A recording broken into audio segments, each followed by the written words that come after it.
If you've ever watched one of Berkshire Hathaway's annual shareholder meetings, you may have noticed some little chocolate boxes sitting in front of Uncle Warren and Charlie. These not only satisfy the caloric requirements of these two legends during the lengthy meetings, but they've been responsible for over $2 billion in pre-tax cash flow over the years. The business, of course, is called See's Candies, and while candy shops are not the most innovative business humans have thought of, there is a certain magic in See's that you might not pick up just looking on from the outside. Berkshire Hathaway purchased the business in 1972 for what is now, looking back, pocket change for them, a measly $25 million. But back then, this was the largest acquisition they had made at the time. In this video, I'm going to take a look at See's Candy, and more specifically, why Warren went against his own mentor's advice, why he intentionally avoided growing the business quickly, why he refused to use the profit within the company, how he increased prices every year with no consequences at all, why he calls it his dream business, why he didn't franchise it, and many other golden nuggets about this incredible story. But first, let's go back to the beginning. The business was founded by Mary See, who would experiment in her kitchen making candy. Her son, initially a pharmacist, fell on some hard times and became a salesman.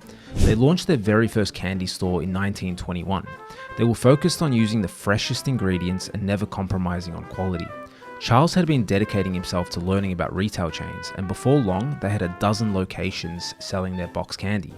Not only did they make it through the Great Depression and World War II, but after Mary's passing, Charles and then eventually his sons worked their way up to over 150 stores. But like is almost always the case with family-run businesses, eventually the passion dies with the next generation and they want to get out.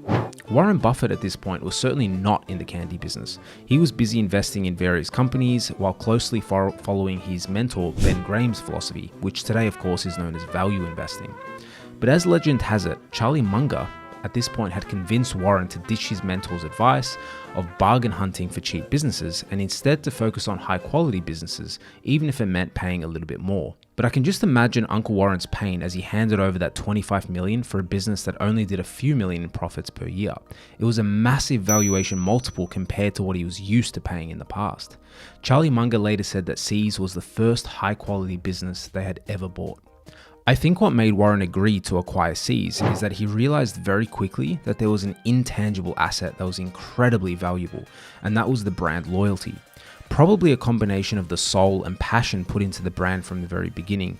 It had created a level of goodwill that would soon pay off in ways Warren and Charlie couldn't have imagined.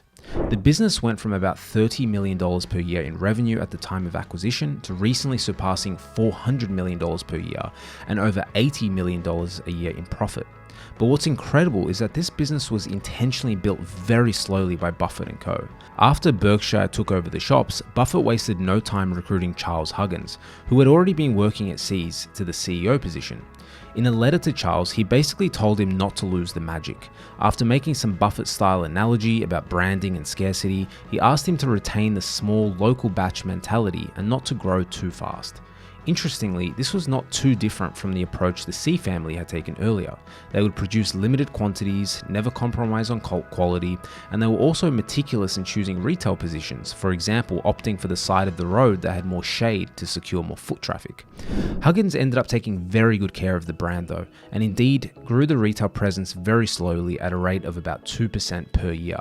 When asked by a shareholder why See's didn't become as big as Mars or Hershey's, Buffett explained that boxed chocolate was a very different market, and so they had to be very careful with growth. And so Buffett intentionally didn't invest See's own profits back into the company for the most part.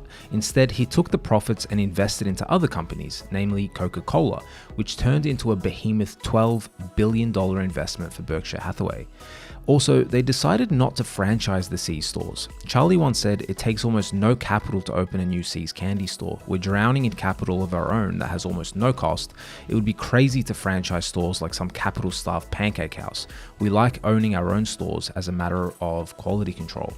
One of the biggest decisions Berkshire made with See's is the price hikes. Buffett and Munger quickly realized that the customer loyalty was so insanely strong that the demand wouldn't be affected by price increases. They hiked prices by about 10% per year, which is incredible for a business to be able to do.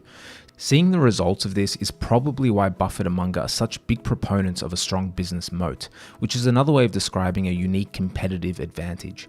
Without a moat, price increases of this nature would be impossible.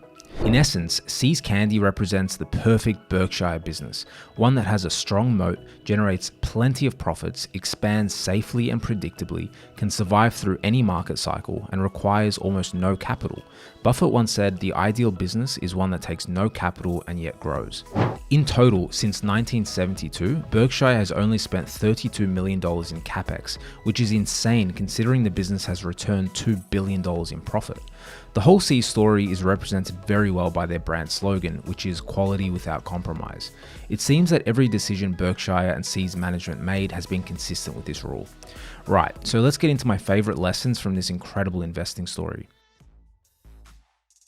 If you're going to start a business, get into the juicy details and think quality first. Become a mad scientist like Mary C in her kitchen. Can you create something that is simply better than the rest? Put passion and soul into the business, because that will help you make the right decisions when times get tough. Mary C and her son could have easily diluted their products during the Great Depression, but they chose to never compromise. Instead, they would simply close the shop early once they had exhausted their inventory. Understand your product and your target market intimately. Don't make the mistake of making assumptions about them. Warren was savvy enough to realize See's didn't sell a product that would become a Mars or a Hershey's. Box candy is great for occasions, gifts, and sharing, so the per capita consumption is super low. Therefore, he made the decision to be very conservative with expansion. Develop and foster a strong brand moat. In this case, the advantage was strong customer loyalty. See's doesn't just sell candy, they sell joy. They realized this very early on and made sure that in every store the customer was getting an experience that was above and beyond. And with this comes the advantage of being able to increase prices, while the competition can barely increase prices to keep up with inflation. Realize that you don't need to reinvest every dollar back into the business, because sometimes it doesn't make sense to do so. If you're building an empire, small or big, there are always other places you can deploy capital.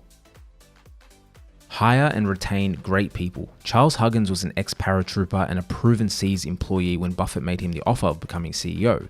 He knew within seconds that he was the right choice. When the leader is strong, you can be sure they'll foster a great environment for the entire team.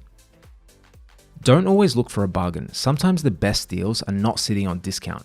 Warren literally had to evolve from his mentor's philosophy to get the See's deal over the line. While Warren is still considered to be a value investor, especially by today's new breed of unhinged growth investors, he did have to look at things a little differently and consider business from every angle. If you have the cash, consider retaining full control. See's didn't franchise and chose to stay as a private chain, and by doing this, they could have full control over the culture, customer experience, and quality control. Finally, consider how hungry the business model is in terms of capital. In Warren's view, a great business is one that needs very little capital and yet still grows and brings home a ton of profit. If you love this video, give that like button a tap and subscribe so you don't miss out on new videos. Here at CoachStack, we'll teach you how to build high value skills or an empire. We believe that small or big, everyone can build their own empire, one brick at a time. See you next time.